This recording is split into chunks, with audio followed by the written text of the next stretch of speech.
SSC GD में अगर हिंदी भाषी स्टेट की मैं बात करूं, कि यूपी की बात करूं, एमपी की बात करूं, राजस्थान की बात करूं, बिहार की बात करूं, तो ऐसे स्टेट में, या दिल्ली की बात कर लें, हरियाणा की बात कर लें, तो ऐसे स्टेट्स की कट ऑफ बहुत बहुत हाई रहती हैं।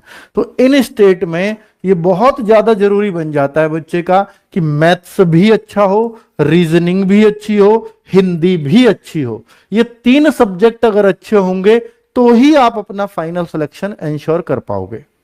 अगर इन तीनों में से कोई सा एक भी वीक हुआ तो एसएससी जीडी में अब आपके लिए फाइनल सिलेक्शन लेना थोड़ा मुश्किल हो जाएगा।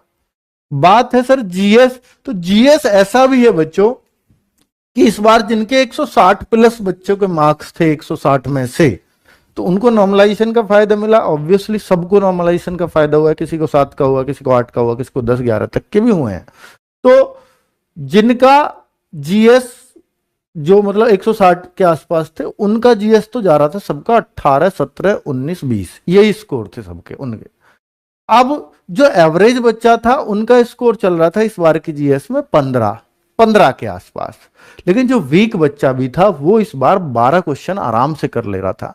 लेकिन अगर मैं आज के टाइम पे अगर आपको देखूं, एसएससी जीडी का जो हम मॉक टेस्ट कराते हैं हर संडे में, तो उसमें अच्छा बच्चा भी कहां फंस रहा होता है, कितने मार्क्स पर फंस जाता है, वो भी 10, 12, 13 पर ही फंस रहा है। तो ऐसा नहीं है कि सर ये फिर बच्चा वीक ही है क्या इस साल, नहीं, ऐसा बिल्कुल भी नहीं है। ऐसा बच्चा कि इस बार का बच्चा वीक ही हो, नहीं, बिल्कुल नहीं है। क्योंकि बच्चों ऐसे बच्चे भी हैं कि सर आपके मॉक में मेरे 12 आए, लेकिन पिछली बार जो एसएससी जीडी है मैं उसमें 18 करके आया था। तो मॉक टेस्ट में मुझे यह मानना पड़ेगा कि मॉक टेस्ट थोड़ा सा मुश्किल लेकर के चल रहे हैं हम जीएस के मुकाबले। हालांकि जीएस अनएक्सपेक्टेड है, ये किसी भी तरीके की आ सकती है। थोड़ी आसान आई तो पिछले की जैसी आ जाएगी, और अगर मुश्किल हुई तो आपको 12 या 13 करने भी मुश्किल कर देगी। और अगर 12-13 करना मुश्किल कर दिया तो निश्चित तौर पर फिर ये सबके लिए मुश्किल है, और फिर ये कट ऑफ जो आप 140, 139, 138 ऐसी देख रहे हो, ये कभी नहीं जा पाएंगे यूपी जैसे स्टेट की भी।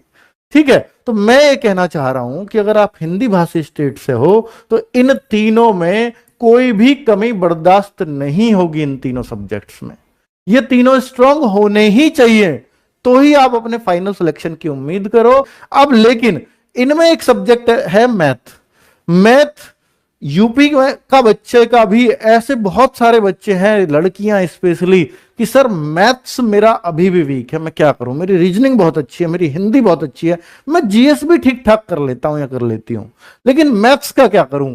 तो मैथ्स के लिए लास्ट टाइम पे आपको एक बहुत अच्छी चीज दे करके जा रहा हूं। अगर आपने मेहनत ही नहीं करी, देखो अभी मैंने मैथ्स बिल्कुल नहीं पढ़ा, बिल्कुल भी नहीं पढ़ा, 1-2 नंबर हो जाता है तुक्का से हुआ तो भाई देखो फिर तो सारी स्ट्रेटजी बेकार है, मैं जो भी बता के जाऊंगा। लेकिन अगर आप मैथ्स में 10, 12, 8, 12 तक पहुंच पा रहे हो, सर हमें 20 करना है, 18 करना है, 19 करना है, तो ये स्ट्रेटजी आपको बहुत काम करेगी। और आप सीधा देखेंगे कि अगर आप 10-12 पे घूम रहे हो मैथ्स में, तो आप 18-20 पे होगे तो 8-10 नंबर सीधे बढ़ जाएंगे आपके एग्जाम में। और चूंकि एक क्वेश्चन 2 नंबर का है और 8-10 क्वेश्चन बढ़े, तो सीधे सीधे आपके 18-20 नंबर बढ़ जाएंगे, जो बहुत बड़ी बात है सिलेक्शन के लिए। तो मैं आपको अगर बताऊं कि अगर आपका मैथ्स थोड़ा सा भी वीक है अभी, या उतने कंफर्टेबल अब आप मैथ्स में अभी नहीं हो जितने रीजनिंग में हो, जितने हिंदी में हो, क्योंकि हिंदी रीजनिंग में हर कोई कंफर्टेबल होता है, तो फिर क्या करें।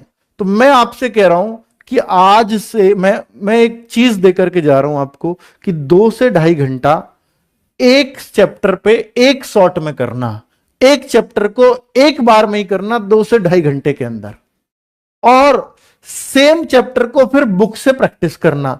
मैं आपको सिर्फ मैथ्स पढ़ने के लिए कह रहा हूं, अगर आपके अंदर ये चीज है या मैथ्स में आपको कॉन्फिडेंस थोड़ा सा लूज है तो। सर 4-5 घंटे अगर मैथ्स ही पढ़ेंगे तो बाकी सब्जेक्ट्स को कब पढ़ेंगे। वीडियो सहित बताया मैंने इतना, और इतना मुश्किल नहीं है, मैथ्स में इंटरेस्ट आने लगेगा, ये गारंटी है। अगले 1 महीने में आपके मैथ्स की तस्वीर बदल जाएगी अगर आप ऐसे कर लो तो।